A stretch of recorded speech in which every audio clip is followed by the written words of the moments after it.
Buenas tardes, mis hermanos. Estamos aquí de nuevo en Pingüino Podcast y hoy vamos a hablar de la película uruguaya 25 Watts.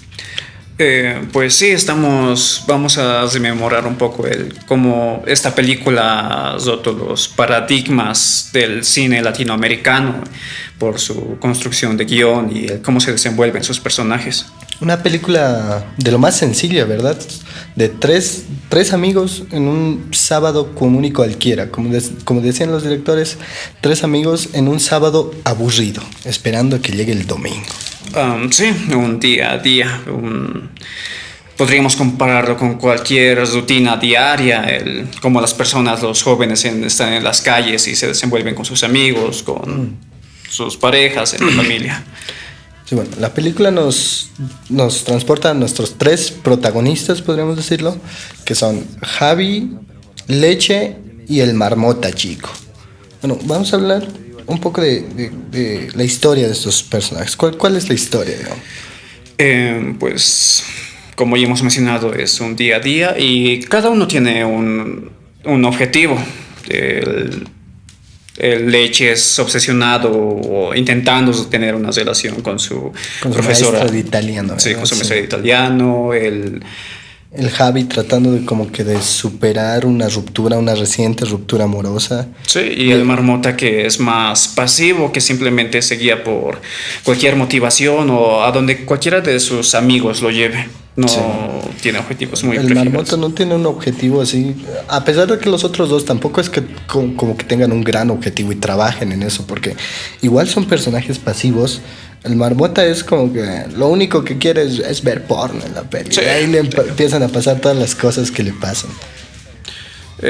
Pues sí, creo que esa sería nuestra introducción o un pequeño resumen de la película. Un pequeño resumen de lo que es la peli, que realmente no tiene una historia como tal, sino que como los mismos directores dijeron, es como una serie de sketches, un sketch tras otro.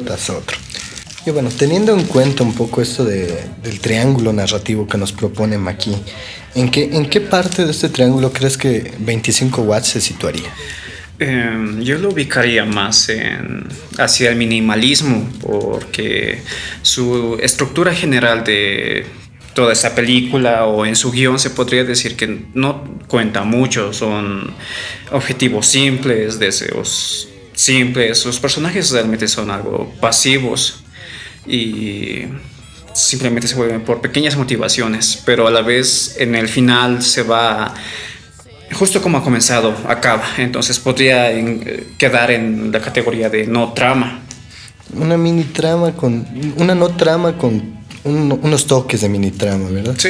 La no trama porque empiezan en el mismo lugar en el que termina, incluso en las tomas, ¿verdad? Está la toma inicial con estos tres apoyados en una pared pasando su domingo y termina exactamente en ese mismo lugar.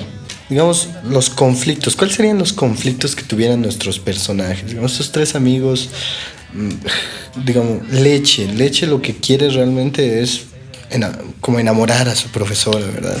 Sí, son conflictos son muy simples, muy cotidianos. Entonces, sus conflictos realmente son pequeños, sus deseos son pequeños, pero también tienen ese desarrollo interno, sus deseos, como podríamos mencionar a Leches y cómo se le ve en el bar y después va al baño y empieza a hablar en francés como en ese deseo.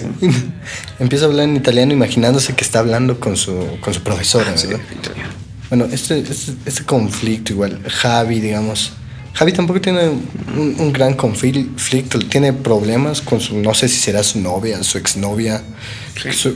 Creo que al final terminan siendo exnovios y todo lo que pasa es por ahí, ¿no? O sea, realmente no importa, porque está de taxista, ¿no? Como que no le importa mucho. Sí, de hecho, más que todo la estructura de esa película sería que se van dividiendo las tres historias. Javi, el Seba o el Marmota Chico. Sí, el Marmota Chico, como le dices, entonces, y el Leches. Entonces sus tres historias se van separando y simplemente va a la cotidianidad de los personajes. Sí. Y en eso nos muestra sus personajes secundarios y cómo interactúa. Es simple, es una narrativa realmente simple, pero a la vez que ha roto todo este tipo de... Llega como a conmovernos, no sé qué palabra usar, como que llega a tocarnos a nosotros porque es algo muy cotidiano, muy que lo sentimos, no sé, me recuerda también a una película boliviana como Lo más bonito y mis mejores años, o también salvando, digamos, distancias a Clerks de Kevin Smith, aunque Clerks tiene un poco más de historia. Sí, de hecho nos hace conectar con los personajes porque son realmente... Bueno, muestra un día a día cualquiera, entonces a cualquier persona en la ciudad, cualquier grupo de estudiantes, de amigos, de parejas, es lo que cuenta, es simple. Y continuando con esto de los personajes y escenas, hay muchas escenas, ¿verdad?, que como que reflejan lo que nuestros personajes quieren, ¿no? Sí, de hecho, en el subtexto se puede ver, podríamos citar la escena de el Leches hablando con su profesora por la llamada y como otra persona contesta y él poco a poco se empieza a sentir más incómodo e incluso a ahogar en sus palabras y se puede ver esa imagen, él ahogándose en esa imagen de él ahogándose en un vaso de agua, ¿no? Porque son problemas tan pequeños, tan que no importan, digamos, que solo son sus problemas. Igual la imagen de la escena esta de Javi, cómo va con su auto mientras suena su anuncio y él está con su música, como que ahí está en su propio mundo. Está en su propio mundo, realmente no le importa, ¿verdad? Digamos, ¿cuál sería la premisa de esta película? Pues la premisa es estar en despelote y ya está. Un día nos muestra a nosotros, muestra nuestra cotidianidad, ya está. La cotidianidad de tres personas, de tres amigos ahí. Como que no hay una relación de causa y efecto, ¿verdad? Sino que son víctimas de las circunstancias muchas veces, que vienen por los personajes secundarios. Sí, de hecho todo se basa en casualidad tras casualidad y... Incluso no necesitan mostrar un verdadero carácter, no necesitan un desarrollo, son simplemente ellos mismos y tal como ha comenzado la película, se sigue así.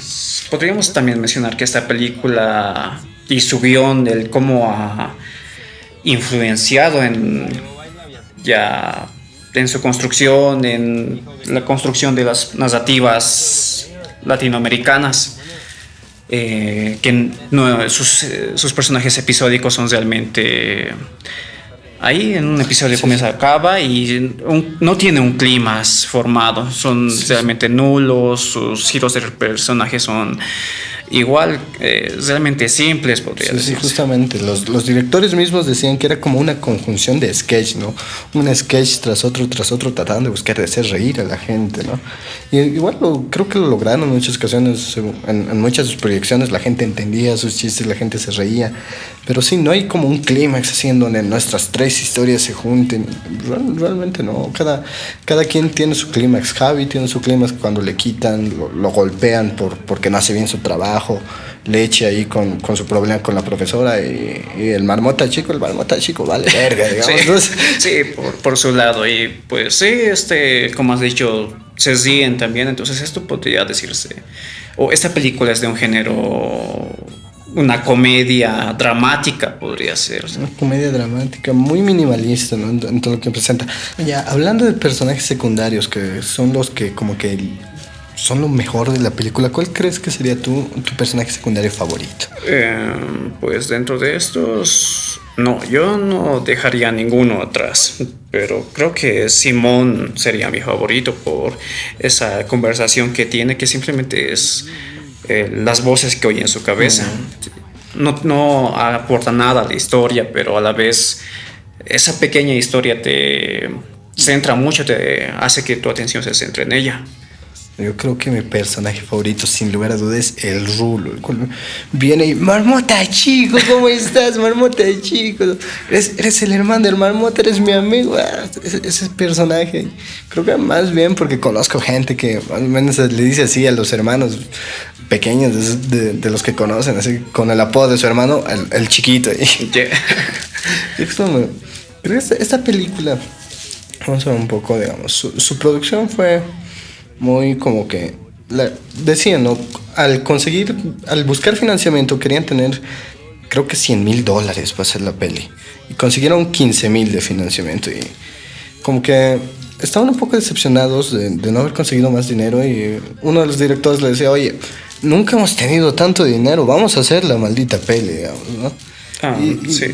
Y de eso se han sostenido simplemente con ese deseo de querer hacerlo, con su guión casi sin mucho sentido. Y lo han hecho, han comenzado a hacerlo por un simple deseo, podría decirse. Incluso como nosotros que estamos aquí, que no sabíamos cómo grabar la tarea y estamos haciendo este podcast improvisado, podría decirse. Realmente, ¿no? Decían que no sabían para qué ni por qué estaban haciendo esa película, justo como nosotros. ¿Por qué estamos haciendo este podcast? Porque no sabíamos cómo demonios hacerlo. ¿Para qué lo estamos haciendo? Para presentar los piñas. Espero te guste esto. Como las conclusiones finales, aquí un artículo que encontré. Una de las frases que me gustan es que 25 watts demostró que el cine uruguayo era un cine posible. Sobre todo, demostró que nuestro cine también podía ser un gran cine.